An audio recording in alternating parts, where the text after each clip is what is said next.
In 1849, while London boasted grand shop fronts and crystal-bright confidence, people were dying in streets that stank of rot, dung, and leaking waste.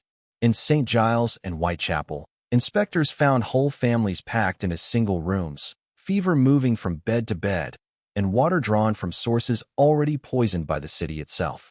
The Victorian age was later wrapped in black silk, polished wood, railway triumph, and talk of order. It liked to picture itself in top hats and iron bridges. But between 1837 and 1901, the British capital and the industrial towns fed their growth with lungs, limbs, backs, and short lives. Public speeches praised discipline. Respectable newspapers praised improvement. Yet medical officers, reformers, magistrates, and parliamentary committees kept opening doors onto a different country inside the same kingdom. In London alone, the population surged past 2 million before Victoria had been on the throne for long, and then kept climbing. New wealth arrived with coal smoke, shipping, factories, banks, and imperial trade. So did relentless pressure on housing, drains, food supply, burial grounds, and work. In districts near the docks, in courts behind Holborn, in alleys off Drury Lane, and in low streets south of the river, people lived where cesspits overflowed, where pigs were kept beside dwellings, where refuse lay for days, and where a landlord could divide one house into corners rented separately to the desperate. The polished myth breaks down fastest when the evidence speaks in plain terms. Edwin Chadwick's 1842 report on the sanitary condition of the laboring population described filthy courts, foul air, and premature death with bureaucratic coldness that makes the detail hit harder. Henry Mayhew walked London and recorded the street trades, the casual labor, the hunger wages, the mud, and the exhaustion. Later, Charles Booth mapped poverty street by street, showing that the empire's capital still contained districts marked as vicious, semi-criminal, or very poor. The words differ, the pattern does not. Victorian respectability depended on distance. West End drawing rooms could discuss moral duty while the East End buried children at rates that shocked even hardened observers. Railway shareholders could celebrate expansion while navvies, factory hands, dock laborers, and seamstresses were used up by speed and low pay. A nation proud of Christian seriousness kept prisons full, workhouses feared, and prostitution vast. The same era that displayed mechanical genius also produced cellar dwellings with no light, mill rooms dense with lint, mines where children hauled loads in darkness, and lodging houses where strangers slept packed together for a few pence. This was not hidden because nobody knew. People knew enough. Surgeons testified. Poor law officials inspected. Journalists entered rookeries. Clergymen wrote of starvation and crowding. Coroners heard the results. What was hidden was not the existence of suffering, but the scale of it, the routine of it, and the way it sat beneath the public image of national progress. Even the capital's smell became political.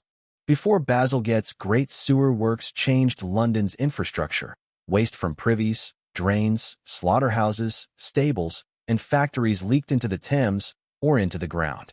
In the hot summer of 1858, the Great Stink drove Parliament itself to act because the river became unbearable near Westminster. But poorer neighborhoods had endured worse for years without their distress carrying equal force. The age spoke constantly about character. It judged the poor by sobriety, thrift, and obedience. Yet wages were irregular, rents were hard, bread could be adulterated, water could kill, and one injury could send a family straight toward parish relief or the workhouse gate. That is the darker frame of Victorian Britain. Not a few isolated horrors, but a whole system that allowed prosperity, decorum, and public pride to stand on top of crowding, disease, labor discipline, and class cruelty. This story moves through streets, mills, mines, wards, cells, and docks where official optimism failed on contact with daily life. If you value serious history told without polish, stay with this. The evidence is too blunt to be dressed up. The age loved to display its monuments in stone and iron. Under them, the gutter kept moving, the smoke kept falling, and the poor kept paying the price. And once you leave the postcard version behind, Victorian Britain stops looking orderly. It looks crowded, wet, hungry, overworked, and dangerous in ways schoolbook portraits rarely admit. Manchester doubled, then swelled again, before its streets, drains, and houses could keep pace. Liverpool absorbed migrants from the countryside and from Ireland faster than builders, water companies, or local authorities could make the city fit to live in. By mid-century, industrial growth was not just changing the map of Britain. It was crushing the ground people had to stand on. Victoria came to the throne in 1837, but the demographic surge had already begun. Steam power, textile manufacture, iron production, canal traffic, railway construction, and port expansion pulled labor into towns at a speed older institutions could not manage. Manchester, Leeds, Birmingham, Sheffield, and the Black Country drew in men, women, and children from villages where hand labor had collapsed or seasonal work no longer held. Liverpool became a gateway city of ships, warehouses, and dockside employment, but also of desperate lodging and casual labor. London remained enormous, but the industrial North and Midlands became the rawest laboratories of urban crowding. Official statistics, census returns, and local reports all show the same pattern. People arrived before streets were paved, before sewers were laid, before enough wells were sunk, before burial space was expanded, before hospitals and fever wards were ready, and before anyone seriously regulated the quality of the housing thrown up to hold them. Rows of brick dwellings appeared quickly and cheaply. Courts and back-to-backs multiplied. Cellars became homes. Open land between workshops was filled with narrow terraces, ash heaps, privies, and stagnant channels. This expansion was not evenly planned because planning scarcely existed in the modern sense. Speculative building dominated many districts. A patch of land near a mill or foundry could be covered with houses built close, ventilated badly, and drained poorly because speed and rent mattered more than health. In Leeds and Bradford, textile growth drove the spread of worker districts where families crowded within walking distance of mills. In Birmingham, workshops and metal trades pressed housing into polluted belts. In Manchester, Engels described districts where the Irish poor and the English laboring population were packed into streets unfit for long survival. His language was polemical, but local medical testimony often confirmed the underlying conditions. Migration intensified every weakness. The Irish famine after 1845 sent huge numbers across the Irish Sea. Liverpool was transformed by this influx, and so were parts of Manchester, Glasgow, and London. Port districts, lodging houses, and subdivided tenements absorbed new arrivals with little margin. Records differ by district, but overcrowding, fever, and hostility rose together. Employers welcomed cheap labor. Neighbors often did not. Newspapers and officials wrote about nuisance and danger, while the deeper danger lay in the city structure itself. Too many bodies, too little space, bad water, bad disposal, and unstable work. Railways added another layer of violence to urban growth. They connected markets, lowered transport costs, and accelerated food movement. But they also tore through crowded neighborhoods. Whole courts and streets could be cleared for lines, stations, viaducts, and goods depots, forcing the displaced into nearby districts already full. Compensation did not protect the poor well. They were moved, compressed, or priced out. Improvement in one quarter could mean intensified misery in the next. Municipal government was often weak, fragmented, or reluctant to interfere. Vestries, local boards, improvement commissions, and parish authorities overlapped, argued, and delayed. The result was a city that could build mills and warehouses with astonishing speed yet fail to provide drains, clean water, refuse removal, or enforceable standards for habitation. Public health reformers kept pointing to the connection between density and death. But death in the laboring districts did not halt industrial expansion. It was absorbed into it. Parliamentary inquiries, local sanitary reports, and later historians all returned to one fact. Victorian cities grew rich before they grew humane. The map of prosperity spread first through mills, docks, furnaces, trading networks, and rail links. Clean water, drainage, open space, and livable housing came late, unevenly, and after years of preventable damage. By the time reform caught up, the industrial town had already fixed its habits in brick. Streets meant for survival were being used for profit, and the crowd inside them kept thickening. In some Victorian courts, the privy stood almost against the door, the water pump a few steps away, and the ditch between them carried the seepage. When cholera came, people did not need a theory to know the street itself had turned against them. The slum was not a literary invention.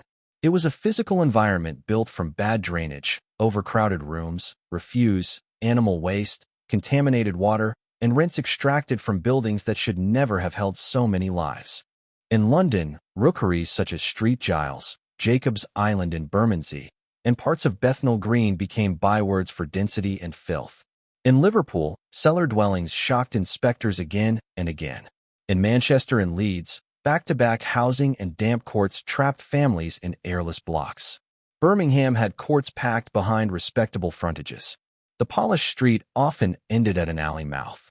Contemporary investigators described the same details with unnerving consistency. Chadwick wrote of open sewers and foul accumulation. Medical officers traced fever to blocked drains, rotting heaps, and tainted wells. Mayhew described lodging houses where people slept crowded together under conditions fit for contagion. Newspaper reports used lurid language, but even the driest official documents are hard to read without hearing the physical reality beneath them. Wet brick, stench, smoke, and bodies compressed beyond safety. Overcrowding was often extreme. A single room might hold parents, children, lodgers, and sometimes a sick relative as well. Privacy barely existed. Ventilation could mean a broken pane stuffed with rags. Bedding was shared in shifts if work was irregular. In poorer lodging houses, strangers slept side by side for a few pence, and the turnover made infection easier to carry. Census material and local inquiries repeatedly show multiple families in houses meant for one. The poor paid for space by fractions. Water was the decisive danger. In many districts, it had to be fetched from pumps, standpipes, shared taps, wells, or vendors, and the source could sit close to a cesspit or drain. The classic case is the 1854 cholera outbreak around Broad Street, where John Snow linked deaths to a contaminated pump. But Broad Street was not an isolated curiosity. Across the century, working-class districts lived with uncertain supply and heavy pollution. In Southwark and Vauxhall, water drawn from the Thames could carry the city's own waste back into households. In northern towns, streams were used for industry and discharge at the same time. Refuse removal was patchy and often delayed. Ash pits, midden heaps, slaughterhouse runoff, stable manure, and household waste could remain in close quarters for long periods. Where paving was poor, mud mixed with filth. Where cellars were occupied, damp rose through walls and floors. Liverpool's cellar housing was especially notorious. Rooms partly below ground, badly ventilated, often flooded, and linked by inspectors to fever and high mortality. By the 1840s and 1850s, reports from the town showed that some families were sleeping, cooking, and raising children in spaces with little daylight and recurrent damp. Mortality figures made the slum visible even when the city preferred not to look. Infant deaths were severe. Tuberculosis, diarrheal disease, typhus, smallpox, measles, scarlet fever, and whooping cough spread quickly where nutrition was poor and isolation impossible. Local death rates in the worst districts rose far above those in wealthier areas only streets away. Booth's later maps in London captured this geography of inequality in stark blocks of color, but the divide had existed long before he mapped it. Landlords and local authorities often blamed the residents. Drunkenness, dirt, and vice were constant accusations. Some charges were real enough in particular houses. Hard drinking and violence did exist. But the built environment cannot be shrugged off as moral failure. A family cannot keep bedding dry in a flooded cellar. A mother cannot stop a contaminated pump from poisoning children. A laborer cannot ventilate a room without a window. The slum was a system of neglect arranged in brick and water. The Victorian city liked to hold exhibitions of progress. Meanwhile, in courts behind the main road, children played near stagnant pools, washing hung above open drains, and fever kept reappearing in the same addresses. Sanitary reform advanced, but slowly, district by district, often after scandal or epidemic forced attention. The dark side of the era was not hidden underground. It was visible in the puddles, walls, and death returns of streets the prosperous crossed only when they had business there. A child could begin the day before dawn, crawl under moving machinery, haul coal in darkness, or climb a chimney hot with soot.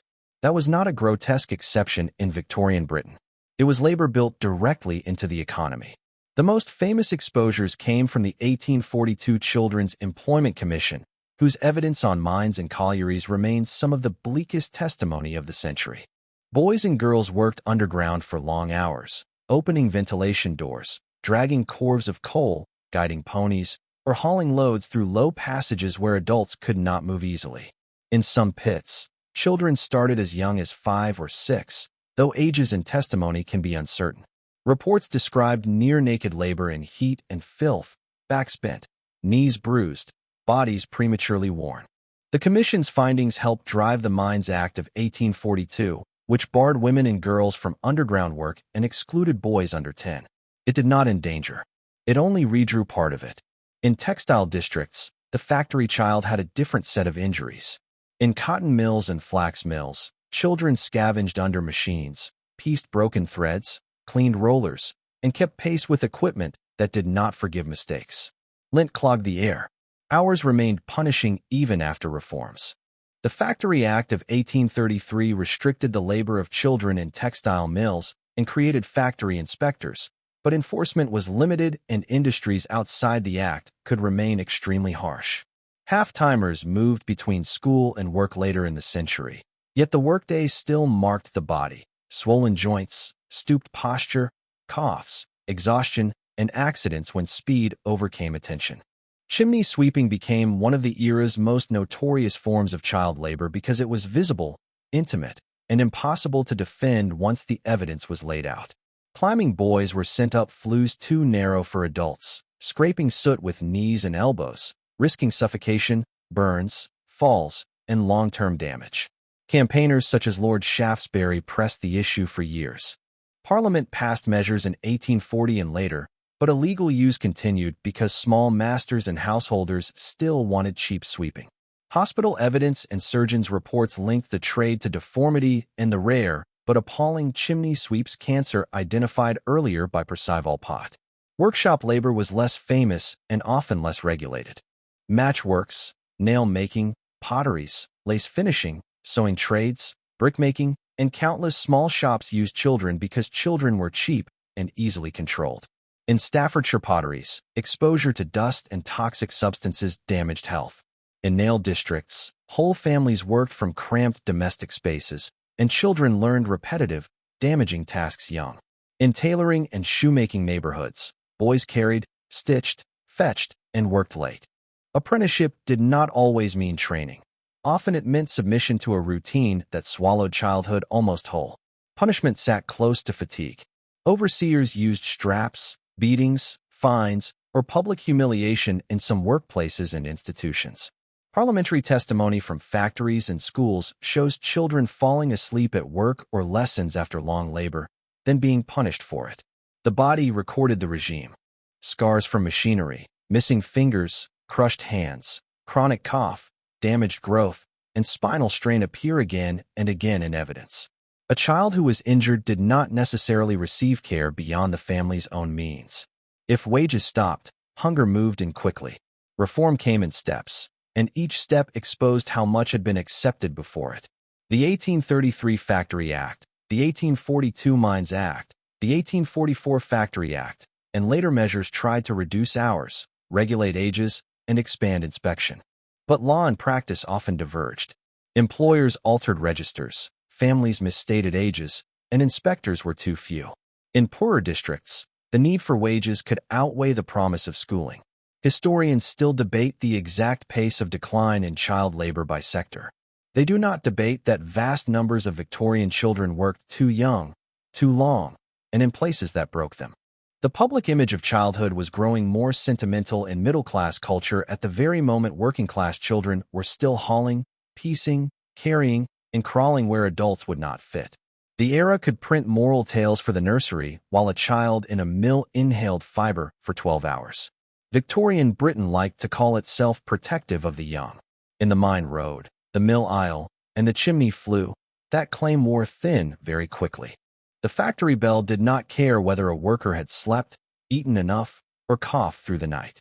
In the foundries, mills, docks, and kitchens of Victorian Britain, Adult labor was measured in output, speed, and obedience long before anyone counted the damage done to the body. Industrial work was never one thing. In Lancashire cotton mills, men tended engines and heavy machinery, while women and younger operatives filled spinning and weaving rooms dense with heat and lint. In iron districts such as the Black Country in South Wales, puddlers and furnace men worked beside extreme temperatures, sparks, and fumes, their labor requiring immense physical force. In Sheffield, grinders inhaled metal particles in workshops notorious for lung disease and short lives. In docks from London to Liverpool, casual laborers waited for a call that might bring heavy lifting all day or nothing at all. The insecurity mattered as much as the toil. A man might break himself for a wage one week and stand idle the next. Hours remained brutal for much of the century. 10-hour victories mattered, but they came after long struggle and did not cover every trade evenly. Before regulation tightened, 12- and 14-hour days were common in some sectors, especially where meals were short and machinery ran continuously. Women in textile districts combined mill work with domestic labor at home. Men on railways, in construction, and at the docks worked in weather that soaked clothing, froze hands, or baked bodies under open sky. Night work, shift work, and irregular employment shredded routine. The body wore out in visible ways. Medical testimony and later occupational history traced the toll. Phossy jaw and match workers, grinders' asthma in Sheffield, byssinosis and chronic chest disease in cotton manufacture, lead poisoning in paint and pottery work, rheumatism from damp labor, hernia from lifting, burns from furnaces, and a constant background of crushed limbs, mangled hands, and eye injuries. Protective equipment was minimal or absent. Employers might guard expensive machinery before they guarded workers. A belt, flywheel, shaft, or unshielded gear could catch hair, clothing, or flesh in seconds. The docks showed another side of Victorian labor, not steady discipline inside a mill, but the humiliation of waiting to be chosen. Henry Mayhew and later investigators described men competing for casual work at the gates, knowing that failure meant no wage that day. Dock labor was heavy, dangerous, and often badly paid. Cargo shifted. Men fell into holds or water. Injuries ended earning power easily. Yet the reserve army of labor remained large enough that employers could treat bodies as replaceable. Domestic service, the largest female occupation for much of the period, looked cleaner from a distance and could still be punishing. Maids rose early, carried water, hauled coal, blacked grates, scrubbed steps, washed linen, prepared food, and answered bells through long days with little privacy. Upper servants might secure relative stability. Lower servants and young girls entering service could face overwork, poor food, dismissal without warning, or sexual vulnerability inside households that praised morality in public. Service did not place women outside hardship. It often hid hardship behind respectable walls. Agricultural labor remained important too, especially in the earlier Victorian decades, and rural workers were hardly spared. Low wages, tied cottages, seasonal insecurity, and the swing between harvest demand and winter want pushed many toward migration. The industrial town was not entered because village life was gentle. It was entered because choices were narrowing. Attempts to organize labor met resistance. Trade unions existed, but law, blacklisting, prosecution, and employer power narrowed their room to act. The Tolpuddle martyrs in 1834 belonged just before Victoria's reign, yet their case hung over the labor question for years. Later strikes and agitation won concessions in some trades, but many workers remained outside durable protection. Women workers were especially underpaid, and homework and sweating trades could disappear into private rooms beyond easy inspection. Public celebration of Victorian industry usually focused on the product: cloth, iron, steam, glass, ships, rail lines. The process looked different at floor level.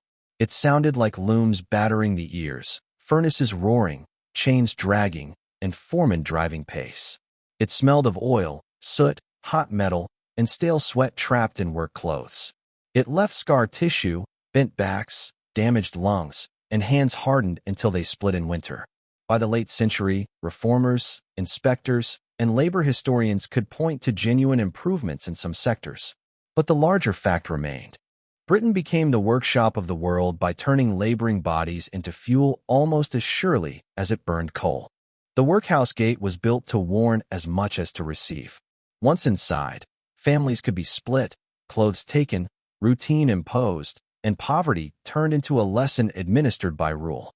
The New Poor Law of 1834 did not invent relief, but it transformed its meaning in England and Wales. Its architects wanted to reduce outdoor relief and make the workhouse the central instrument of deterrence. The principle was plain. Conditions inside should be less desirable than those of the lowest independent laborer. That doctrine, less eligibility, shaped the whole institution. Poverty was not treated first as misfortune. It was treated as a condition to be disciplined. Workhouses varied by union and decade, and records are uneven, but their reputation became consistently grim. Men, women, children, the elderly, the sick, and the able-bodied poor were classified and separated. Husbands and wives could be housed apart. Mothers could lose daily contact with older children. Uniform clothing replaced personal dress. Hours were fixed by bell and rule. Meals were plain and repetitive: bread, gruel, potatoes, broth, occasional meat, often less than inmates thought sufficient. Complaints about quantity and quality appear throughout official inquiries, newspaper reports, and testimony before poor law authorities. Labor inside could include stone breaking, oakum picking, laundry work, scrubbing, or tasks designed less for usefulness than for discipline. Oakum picking, unraveling old rope fiber for naval or industrial reuse, became almost symbolic of workhouse degradation because it was tedious, rough on the hands, and associated with punishment. For the elderly and infirm, the burden might be less about labor than about loss of autonomy, privacy, and dignity. In crowded wards, cleanliness and nursing could be poor. Sick paupers were often managed within systems not built for real medical care. Scandal exposed what routine tried to normalize. The Andover workhouse case in the mid-1840s became notorious after reports that starving inmates gnawed at rotten bones they were meant to crush for fertilizer. Evidence before parliamentary committees revealed gross mismanagement, cruelty, and breakdown of supervision. The case embarrassed the Poor Law Commission and led to institutional change, but it also stripped away the claim that harshness automatically produced efficiency or morality. At Andover, deterrence had curdled into degradation visible even to Parliament. Fear of the workhouse shaped life outside its walls. Laborers took lower wages, families pawned belongings, women sought charing or laundry, children entered service early, and the elderly relied on kin because crossing the threshold carried social stigma as well as physical hardship. To be on the parish was bad enough. To enter the house meant public admission of failure in a culture obsessed with independence. Respectable poverty tried to avoid it to the end. Children in workhouses occupied an especially uneasy place. Some institutions sent them to separate schools or cottage homes later in the century.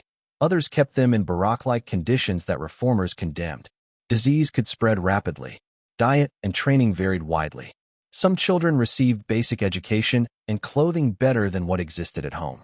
Others suffered neglect, monotony, and the emotional violence of separation. Historians disagree over how far the best examples should revise the institution's image. The worst examples remain too well documented to soften the core judgment. The old, the sick, and unmarried mothers often became the most visible occupants, though the able-bodied poor entered in hard times. During trade slumps, illness, widowhood, or winter unemployment, the workhouse population could swell. In theory, the institution distinguished between categories. In practice, poverty compressed them. A worn-out laborer, a fever patient, an orphan, and a pregnant servant cast out by employers could all end up under the same regime of classification and control.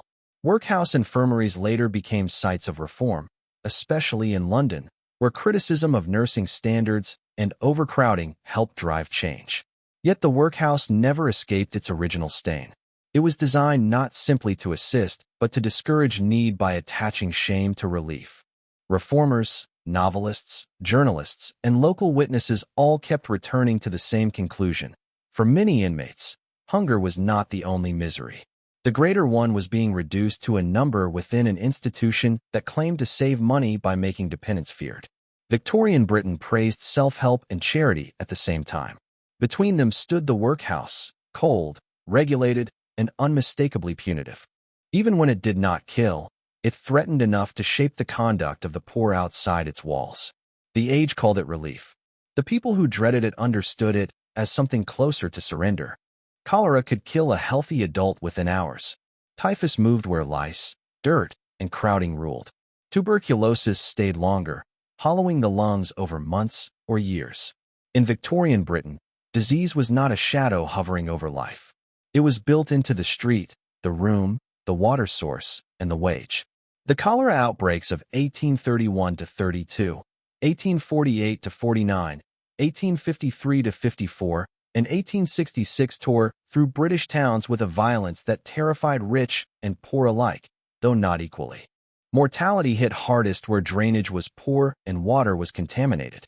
The famous investigations of John Snow and the Broad Street Pump in 1854 later became landmarks in epidemiology, but the daily setting mattered as much as the breakthrough. Overcrowded districts with shared pumps, privies close to wells, and limited washing were primed for disaster. Medical men argued fiercely over miasma and contagion, yet the poor kept dying while theory lagged behind infrastructure. Typhus and typhoid were different enemies and often confused in earlier records, but both flourished under conditions common in laboring districts. Fever hospitals and temporary wards filled during outbreaks. In Liverpool and other port cities, Irish migration during the famine years coincided with severe fever crises, and authorities often treated the migrants as the problem rather than the housing and sanitation that magnified infection. Reports from medical officers, local boards, and charitable hospitals repeatedly connected fever with cellar dwellings, lodging houses, and crowded courts. Tuberculosis, often called consumption, was slower and more familiar. It killed across class lines but punished the poor with special persistence because bad air, poor diet, exhausting labor, and cramped sleeping space made resistance weaker and recovery unlikely. In mill towns and city slums, a chronic cough could become a death sentence stretched over years. Sanatoria belonged more to later hopes and those with means. For many workers, there was no real escape from the room or workplace, helping to destroy the chest. Infant mortality remained one of the clearest marks of Victorian failure. Diarrheal disease, measles, scarlet fever, smallpox, whooping cough, and respiratory infections cut through babies and young children with sickening speed. Some industrial towns lost infants at rates that appalled reformers. Contaminated milk, unsafe water, bad feeding practices, and maternal exhaustion all played a role. In poorer districts, a child who survived teething, summer diarrhea, and winter chest disease had already passed through a narrow gate. Hospitals offered limited refuge. Voluntary hospitals in major cities provided treatment, surgery, and teaching, but access was constrained, beds were scarce, and nursing standards varied sharply across the century. Before antiseptic practice spread after Joseph Lister's work in the later 1860s, hospital infection was a constant danger. Poor law infirmaries existed, yet their quality was notoriously uneven. The sick poor were often nursed at home, if home meant one damp room holding several people and no real isolation at all. Vaccination against smallpox was one area where the state tried increasingly to intervene. After Jenner's earlier breakthrough, compulsory vaccination laws in the 19th century expanded coverage, but enforcement, resistance, and local inequality complicated the picture. Outbreaks still occurred. Public health rarely moved in a straight line from ignorance to safety. It moved through fear, resistance, piecemeal reform, and repeated funerals. The sanitary revolution, when it came, was expensive and slow. Bazalgette's London sewers, urban waterworks, paving, drainage boards, nuisance removal, and later municipal action all saved lives. Historians are right to note real progress after the great mid-century reforms. But the scale of earlier damage should not be softened by the success that followed. People were not dying because disease was mysterious in the abstract. They were dying because the built environment of industrial Britain allowed infection to circulate constantly among those least able to escape it. Parliamentary papers, Registrar General reports, local health officers, and modern demographic studies agree on the broad line. Life expectancy in the worst districts collapsed under the combined weight of poverty and infection. In some neighborhoods, childhood was a contest against contaminated milk, foul water, lice, bad drainage, and air already used by too many lungs. Victorian Britain celebrated science and improvement. Meanwhile, in back rooms and cellar kitchens, mothers washed fevered bodies with water that might carry the next disease in with it. A servant dismissed without a reference, a wife trapped by a violent husband, a widow with children and no steady income, a young woman in labor without medical help. Victorian womanhood looked very different depending on which side of the front door a woman lived.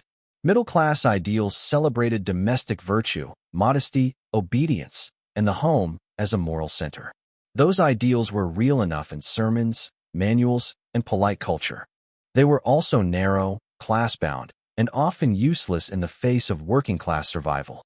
For millions of women, the Victorian home was not a private refuge but a crowded room shared with labor, childbirth, washing, cooking, childcare, and sometimes lodgers.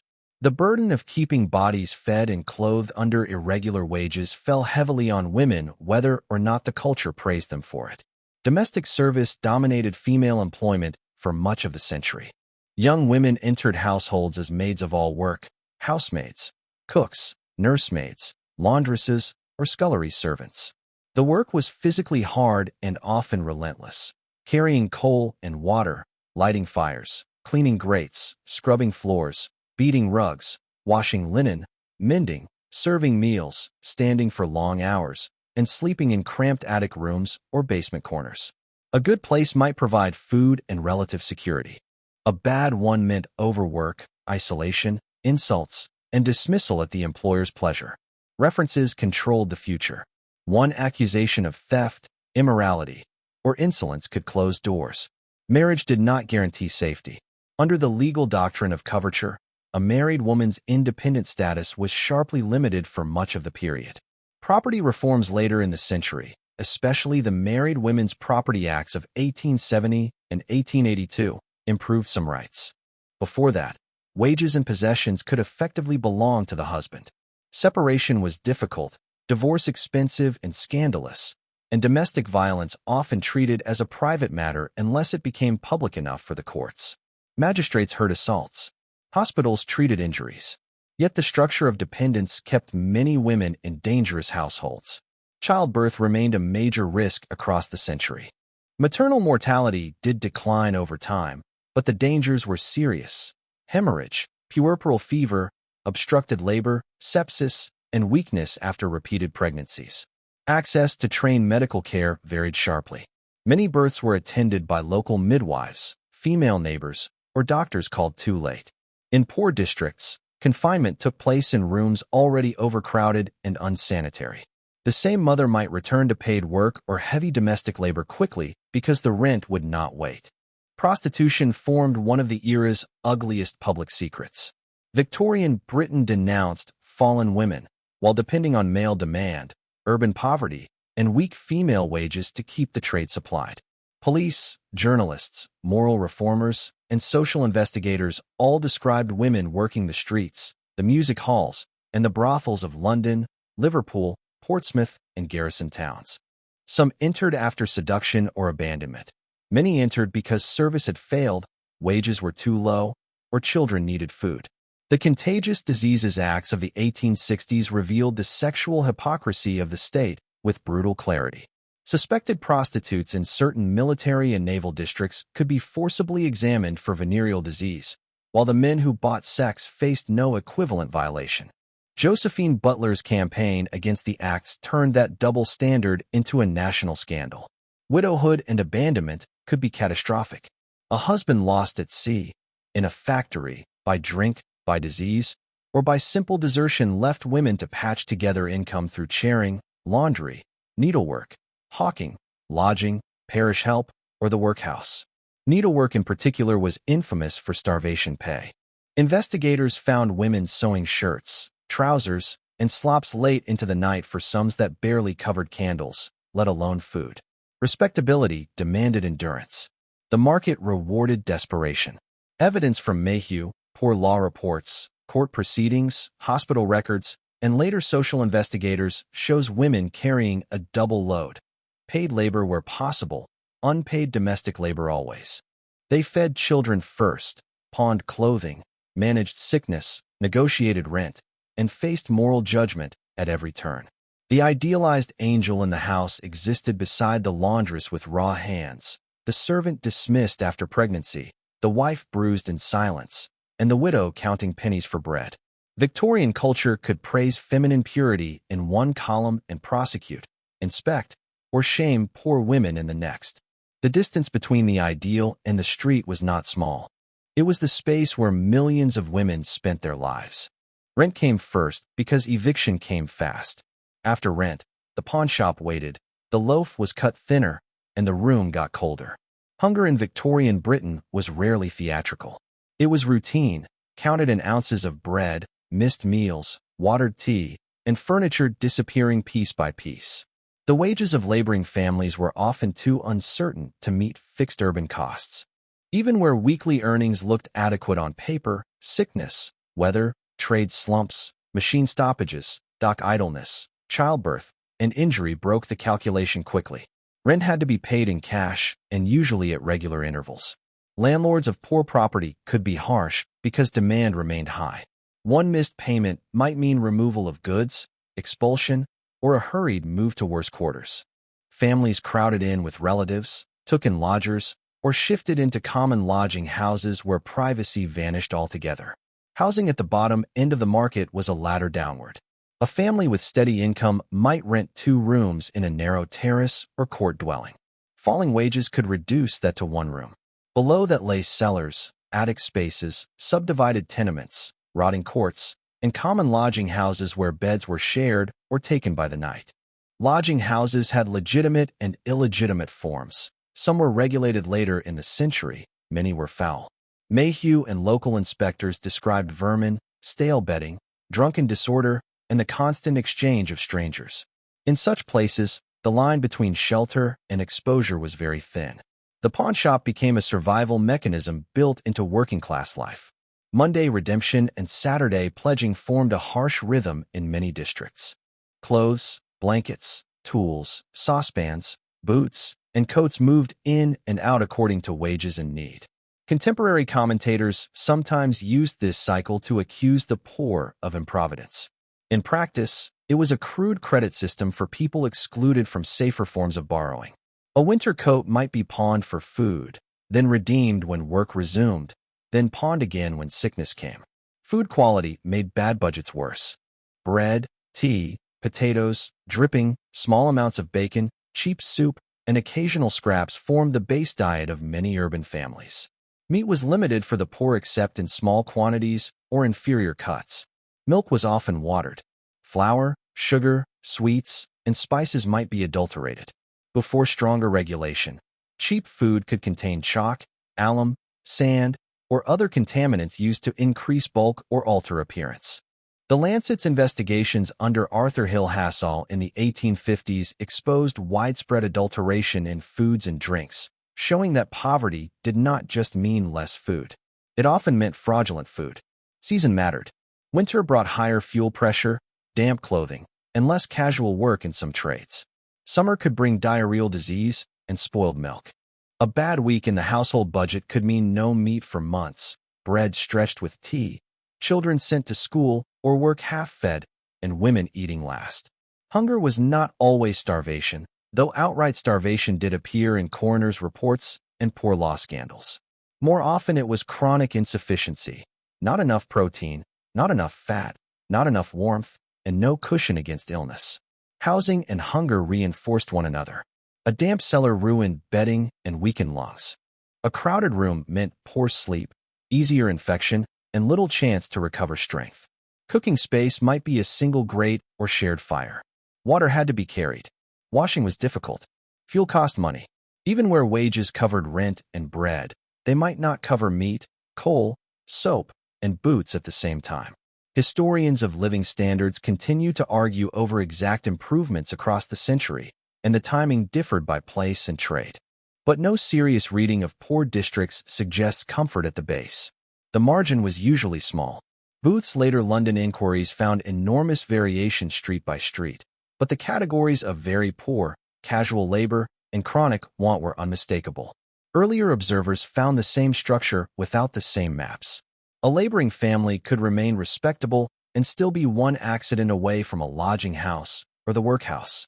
Respectability did not pay the baker. Victorian Britain displayed abundance in shop windows, markets, imperial imports, and festive public life. Yet under that display, mothers diluted broth, fathers queued for uncertain work, children slept hungry, and coats hung in pawn until wages returned. The city offered goods everywhere. It did not offer enough purchasing power to reach them. In the poorest rooms, hunger was not a dramatic event. It was the ordinary sound of people trying not to complain because there was nothing left to cut but the loaf itself. By night, the poor district could be described as a den of thieves. By morning, it was also a district of market porters, seamstresses, hawkers, costermongers, washerwomen, dock laborers, and children fetching bread. Victorian fear of crime was real, but it often turned whole neighborhoods into suspects while leaving the deeper causes of disorder untouched. The Metropolitan Police began in 1829, just before Victoria's reign, and policing expanded across the century. Uniformed constables became a familiar presence on urban streets, joined by detectives after mid-century. Their work included theft, assault, drunkenness, prostitution, public disorder, vagrancy, and constant mediation of disputes. In poor districts, the police were both necessary and resented. They were attacked at times, mocked at others, and relied upon when violence broke through a lodging house or alley. The same constable who dragged a drunk to the station might be called to a wife beaten senseless or a child left abandoned. Petty crime was woven into precarious economies. Theft from docks, warehouses, markets, railway yards, and houses offered chances where wages failed. Receivers, pawnbrokers, street sellers, and informal networks helped stolen goods move. Some thefts were organized, many were opportunistic. Children stole coal, food, scraps of cloth, and metal worth only a few pence. Women were prosecuted for shoplifting small items. Men stole tools or goods they knew how to sell quickly. Court records showed desperation, calculation, and habitual offending side by side. One pattern does not cancel the others. The press amplified dread. Dangerous classes became a favored phrase, especially when slum districts were linked to riot, gang activity, or sexual vice. Respectable readers could be led to imagine whole quarters as breeding grounds of criminality. Yet investigators from Mayhew to Booth found mixed streets, not colonies of pure crime. Honest labor, casual labor, begging, vice, and theft lived close together. The state often responded to that mixture by expanding surveillance rather than resolving the housing and labor instability beneath it. Punishment changed form, but remained severe. Transportation to Australia declined and effectively ended during Victoria's reign, but imprisonment expanded. Local jails, houses of correction, convict prisons, and later a more centralized prison system imposed hard labor, silence, discipline, and classification. The separate system, influenced by ideas of moral reform through isolation, could itself become psychologically destructive. Tread wheels, crank labor, oakum picking, strict diet, and cellular confinement turned prison into a machine of routine hardship. Public executions were abolished in 1868, moving the spectacle behind prison walls, but capital punishment remained on the books for murder. Women and children entered the system too. Juvenile offending prompted reformatories and industrial schools, yet many children first encountered authority through arrest for begging, theft, or vagrancy. Women accused of prostitution-related offenses, drunkenness, and petty theft faced a cycle of fines, short sentences, illness, and return to the street. The law presented itself as neutral. In practice, it fell with particular weight on the poor, the homeless, and those whose lives were already publicly visible. There were real dangers. Burglary, robbery with violence, dockside gangs, garroting scares, and local gangs in industrial towns did exist. Some districts became notorious for razor attacks, gang fights, or brutal domestic murders. Whitechapel's later fame came partly from the 1888 murders, but long before that the East End was associated in the public mind with vice, crowding, and risk. Fear was not invented. it was widened and classed. Prison reformers, magistrates, police officials, and journalists all left records that show contradiction everywhere. The Victorian state demanded order but tolerated social conditions that generated recurring disorder. It pursued the thief of bread with more reliable energy than the landlord who let families rot in unfit rooms. It cataloged prostitutes while leaving the sexual economy, producing them largely intact. It expanded police presence in poor quarters while irregular work, drink, and overcrowding kept feeding conflict. By the late 19th century, crime statistics, detective methods, and professional policing had all become more sophisticated. Yet the old image remained useful, the slum as a source of menace to the respectable city. That image justified intervention while hiding interdependence. The same city that feared the costermonger's alley consumed the labor unloaded at its docks, stitched in its garrets, and carried through its markets. Victorian Britain wanted order, but it often enforced order at the edge of poverty instead of where poverty was made. The prison wall rose high. The causes outside it stayed in place. Sometimes the blast was heard for miles. Sometimes a shaft simply stopped sending men back. Victorian industry did not merely wear workers down over years. It also killed in sudden groups, with mangled bodies, blackened faces, and rescue attempts that turned into recovery work. Coal mining was central to the whole economy, and coal mining was brutally dangerous. Fire damp explosions, roof falls, flooding, defective ventilation, and hauling accidents were constant threats. Even when no great disaster made national news, men and boys were crushed by tubs, struck by falling stone, or suffocated by gas in incidents too small to transform policy. The large disasters, however, forced the country to look. The Husker Pit disaster of 1838, where 26 children died after flooding in Yorkshire, shocked public opinion and fed later inquiry into child labor. Hartley Colliery in 1862, where a broken beam blocked the shaft and trapped more than 200 men and boys, led directly to legislation requiring mines to have a second means of escape. Explosions revealed how thin the margin of safety could be. At Oaks Colliery near Barnsley in 1866, a catastrophic series of explosions killed hundreds, including rescuers. Reports, inquests, and newspapers laid out the dreadful arithmetic of fire damp, coal dust, and inadequate ventilation. Accounts differ on some technical details, as they often do after such events, but the result was plain: one of the deadliest mining disasters in British history. Later disasters, including Seaham in 1880 and Singanid in 1913, fall partly outside the Victorian frame, yet they belong to the same system of hazard that the 19th century built. Factories carried their own machinery of mutilation. Textile mills caught hair and limbs in shafts and belts. Foundries burned men with molten metal. Engineering works crushed hands in presses and tore skin on gears. Railway construction and operation killed navvies, signalmen, platelayers, and passengers as the network expanded. Boiler explosions, bridge collapses, and shunting accidents showed that the age of steam ran on constant risk. Some injuries were spectacular enough for national outrage. Many were simply local, entered into coroners' records, and soon replaced in the labor market. Inspection existed, but coverage was partial and enforcement often weak. The factory inspectorate, mine inspectors, and later employers' liability debates all show a state slowly admitting that industrial freedom without oversight was a bloodletting. Yet inspectors were too few, technical standards varied, and employer resistance remained strong. Cost mattered. Production schedules mattered.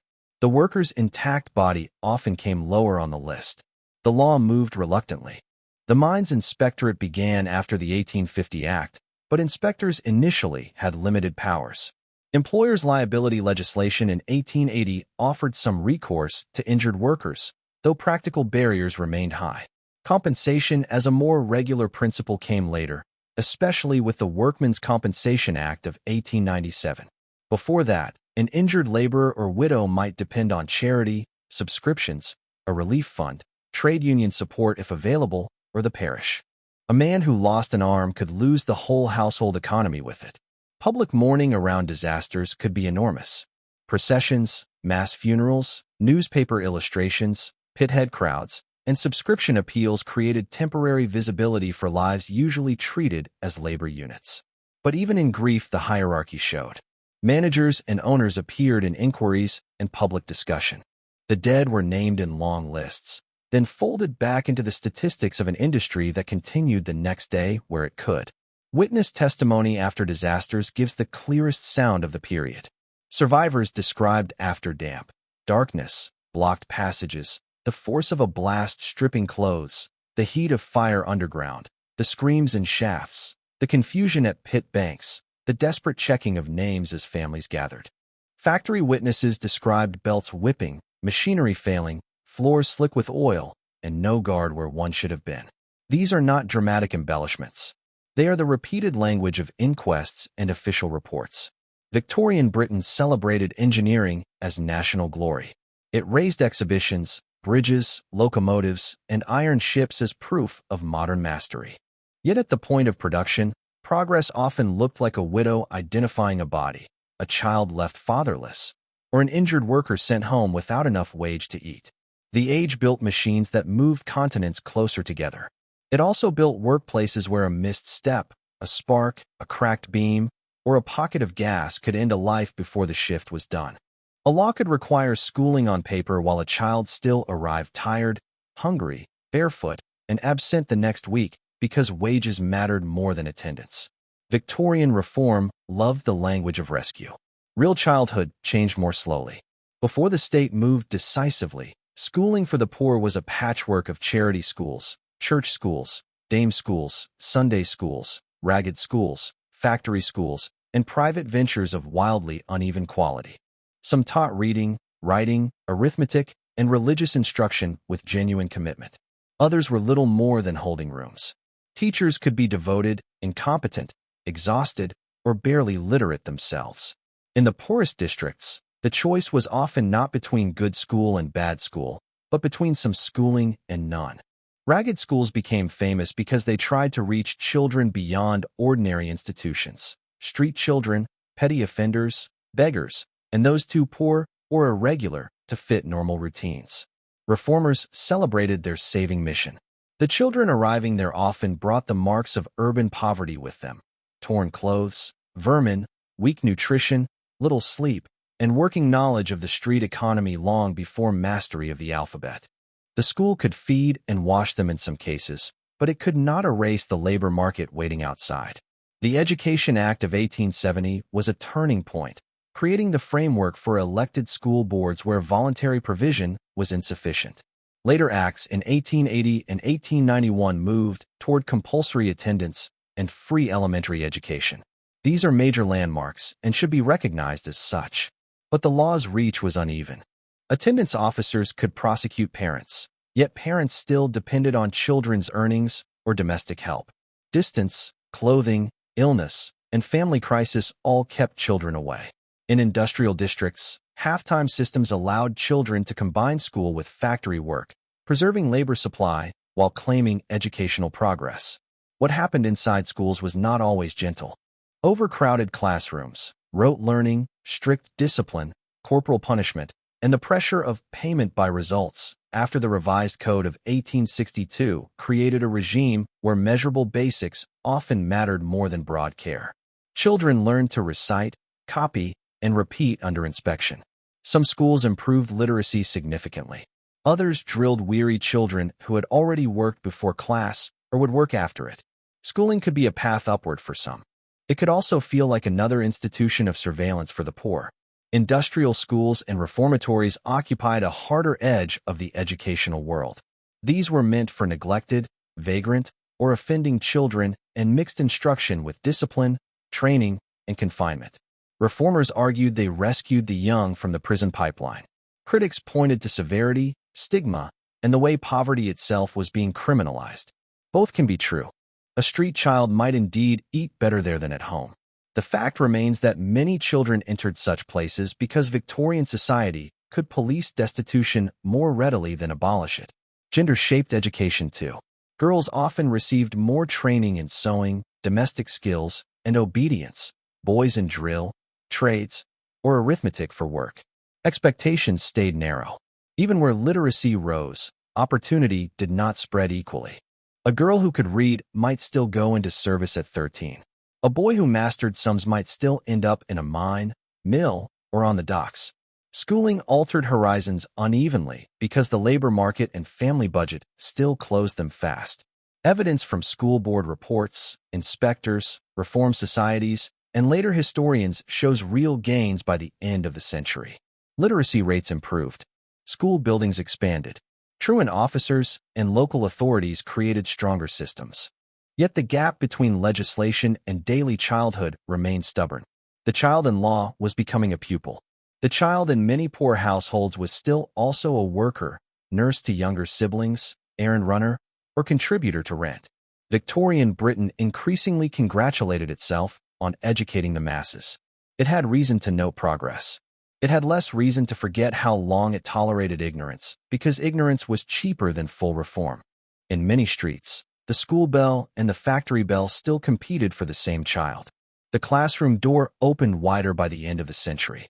But for countless children, the mud on the boots, the empty stomach, and the need for wages came through it too. Victorian Britain liked to display imperial wealth as proof of strength. Tea, sugar, cotton, tobacco, spices, jute, ships in crowded docks, and goods in urban markets. The cleaner the display became at home, the easier it was to miss the violence and coercion threaded through the supply lines feeding it. The empire of Victoria's reign was vast and uneven, and its labor systems were not all the same.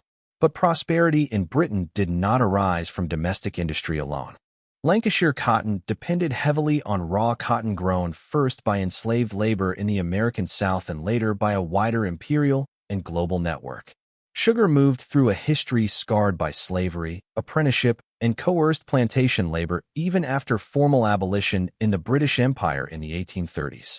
Tea from India and Ceylon, jute from Bengal, and other commodities reached British consumers through systems of low wages, harsh discipline, land pressure, and export priorities shaped by imperial power. India reveals the pattern with brutal clarity. After the East India Company's rule and the Crown takeover following the Rebellion of 1857, imperial administration tightened, while economic extraction continued through taxation, export structures, railways built for strategic and commercial ends, and the redirection of land use toward imperial markets.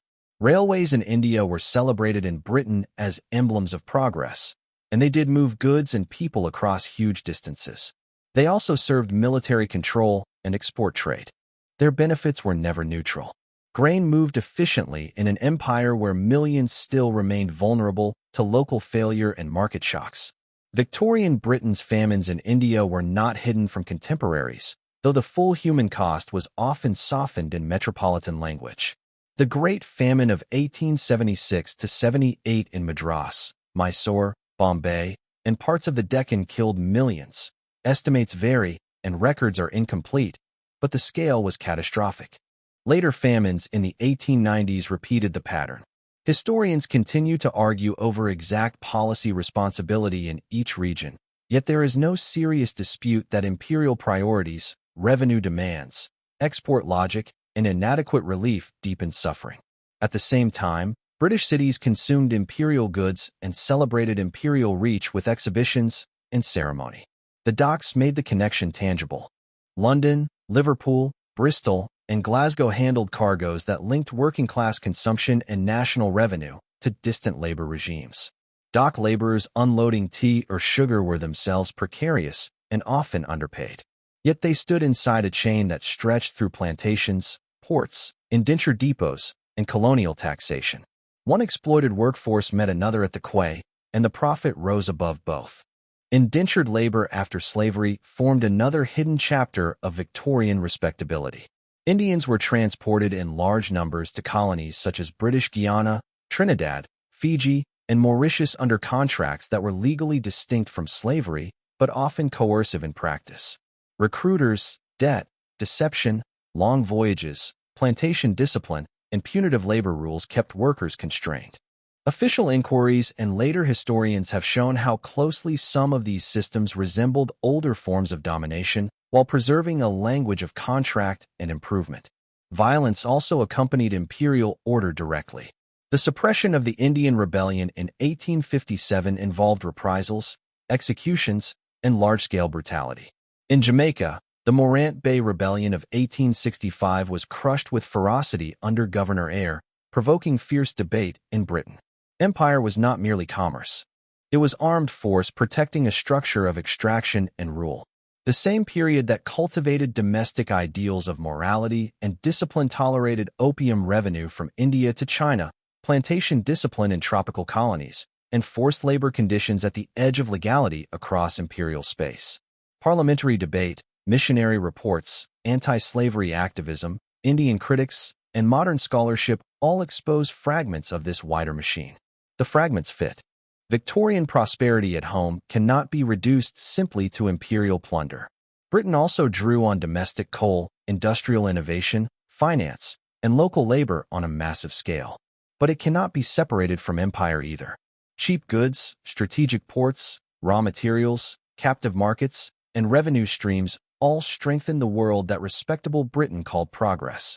When the age set imperial trophies in glass cases and printed maps in schoolrooms, it usually hid the labor camp, the famine road, the lashes aftermath, the tax demand, and the cargo hold. The wealth arrived polished. The damage usually did not. Sometimes reform began with a smell, a death toll, a newspaper scandal, or a witness who refused to soften what had been seen. Victorian Britain did not drift gently toward improvement. It was pushed, embarrassed, documented, and forced. Edwin Chadwick's sanitary campaign in the 1840s helped turn filth into a matter of state, not just private misfortune. His 1842 report made grim use of evidence from doctors, local officials, and inspectors to argue that disease among the laboring poor was tied to drainage, refuse, overcrowding, and water supply. Chadwick's methods and motives remain debated by historians, and his confidence could be abrasive, but his report helped break the habit of treating urban death as merely natural. The Public Health Act of 1848 followed, limited in reach but significant in principle. Other investigators widened the pressure. Henry Mayhew's journalism opened London's street economy to readers who preferred not to see it. Factory inspectors, mine commissioners, and poor law inquiries exposed labor regimes and institutional cruelty with an authority harder to dismiss. The Lancet's adulteration investigations under Arthur Hill Hassall struck at the urban food market. Josephine Butler turned the Contagious Diseases Acts into a national battle over sexual double standards. Charles Booth later made poverty legible to a broader public through maps and detailed inquiry. By the late century, social investigation itself had become one of the tools used to shame complacency. Newspapers mattered because scandal could move where routine suffering did not. The Andover workhouse scandal, industrial disasters, fever outbreaks, child labor testimony, and reports from cellar districts all reached wider audiences through print. Illustration magnified this effect. Engravings of slums, prison interiors, and miners' funerals carried conditions into homes that would never visit such places. Yet exposure did not automatically mean change. Readers could be shocked and still resist taxation, regulation, or municipal intervention. Reform was often piecemeal. Factory acts limited hours and child labor in stages. Mine inspection strengthened gradually. Urban sanitation improved district by district. Model dwellings were built for some workers, while many others remained in rotten housing. School boards expanded education, but half-time labor persisted. Prison reform ended some brutal practices while preserving harsh discipline in others. Workhouse infirmaries improved, but the stigma of the poor law remained. Every gain had edges. Local government became more active as the century advanced. Sewer construction, piped water, street paving, refuse removal, slaughterhouse regulation, and housing clearance all improved conditions in some towns. London's Great Sewer Works under Joseph Bazalgette stand as the most famous example, but many provincial towns also built new infrastructure under pressure from disease and ratepayer politics. These works saved lives. They also arrived after decades of avoidable mortality. Philanthropy played an uneasy role. Mission halls, soup kitchens, ragged schools, rescue homes, temperance societies, and model housing companies did relieve suffering for some. They also often carried a heavy moral tone, sorting the deserving from the undeserving poor and trying to reform behavior as much as material conditions. The poor were offered help, instruction, surveillance, and judgment in one package. This did not make the help unreal. It did make its limits obvious. Workers pushed too. Trade unionism, strike action, friendly societies, cooperative ventures, and political agitation forced labor issues into public life. Reform did not simply descend from enlightened elites. It came from pressure below, from organized resistance, and from the refusal of laboring people to accept every injury as fate. Women's campaigns, anti-contagious diseases activism, and local tenant protest showed the same truth in different forms. Modern historians stress that late Victorian Britain was genuinely changed by reform. Death rates in many places fell. Infrastructure improved. Education widened. Some labor protections strengthened. That matters. What also matters is the scale of suffering required before such changes were conceded. The system rarely moved because misery existed. It moved when misery became visible enough, dangerous enough, or politically costly enough. Victorian Britain did not uncover its dark side by accident. It was dragged into view by inspectors with notebooks, doctors with mortality tables, campaigners with petitions, journalists with sharp eyes, and ordinary witnesses speaking under oath. Even then, much was repaired only halfway. The era learned to reform without surrendering its self-congratulation. That is why so much of the ugliness could later be remembered as an unfortunate backdrop instead of part of the main structure. By the 20th century, the Victorian age was already being edited. The smoke thinned in memory, the grime slipped out of frame, and what remained was gaslight, etiquette, railways, Christmas cards, brick villas, and a language of confidence that looked tidy from a distance. Part of that polishing began before Victoria died in 1901. Jubilee celebrations, imperial ceremony, museum culture, civic architecture, and popular print turned the era into a pageant of achievement while many of its worst conditions were still alive. Later generations added their own varnish. Costume dramas favored drawing rooms over fever wards. Heritage culture loved station roofs, ironwork, and respectable interiors. Schoolbook shorthand reduced the century to industry, empire, reform, and moral seriousness, with only brief stops in the slum or the workhouse. The evidence has never cooperated with that version for long. Census material, mortality tables, coroner's inquests, prison records, hospital reports, mine inspections, factory testimony, Booth's maps, Mayhew's interviews, and parliamentary inquiries keep dragging the body back into view. They show how prosperity depended on labor disciplined by hunger, on cities allowed to grow filthy before they were made habitable, on women judged by rules men did not share, on children used where they were cheapest, and on imperial systems that pushed suffering far from the British dining table, but not out of the British economy. Even the objects that survive from the era can mislead. A well-made terrace in a preserved street says little about the cellar once occupied nearby. A railway viaduct admired for engineering does not reveal the navvy death, the displacement of tenants, or the smoke and vibration thrown into crowded courts. A mill converted into loft apartments does not carry the lint, hours, noise, and child labor that once filled it. The building remains. The labor regime has to be reconstructed from reports, wages, scars, and burial records. Victorian self-description helped the myth spread. The era was exceptionally good at producing public language about progress, improvement, duty, and civilization. It held exhibitions, published moral literature, expanded newspapers, and exported its image with its goods. A country that wrote so much about discipline and order left behind powerful words to hide behind. Yet those same habits also produced the records that undo the disguise. Inspectors wrote. Reformers published. Local papers reported inquests in grim detail. Medical officers counted the dead. The record of suffering is large because the century was bureaucratic enough to describe what it often failed to stop. Modern historians have complicated the picture in useful ways. They show that living standards did improve for many workers in the later 19th century, though unevenly. They show that reform was not fake and sanitation was not trivial. They also show that improvement came after long resistance, that gains were distributed by class and region, and that the worst districts could remain catastrophic deep into the age most fondly remembered as stable and respectable. The corrected image is not one of unbroken misery. It is one of coexistence. Wealth with degradation, refinement with brutality, philanthropy with contempt, and public virtue with private exploitation.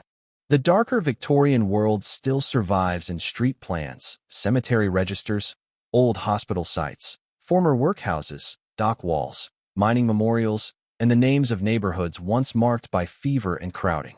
In London, Manchester, Liverpool, Leeds, Birmingham, and countless smaller towns, redevelopment changed the surface while keeping the footprint. Under new facades lie old patterns of class geography first hardened in that century. That is why the evidence still matters. It blocks nostalgia from becoming dishonesty. The Victorian era produced engineers, reformers, campaigners, and institutions that shaped the modern world. It also normalized conditions that shorten lives on a colossal scale. Both belong to the record, and the second is too often cleaned away because the first looks better on display. If this kind of history deserves more room than the polished version usually gets, keep following the trail of reports, streets, and witnesses. They leave very little to romantic memory once you read them closely. The age left behind handsome facades and brutal foundations. The facades were easier to preserve. The foundations are harder to look at and impossible to deny.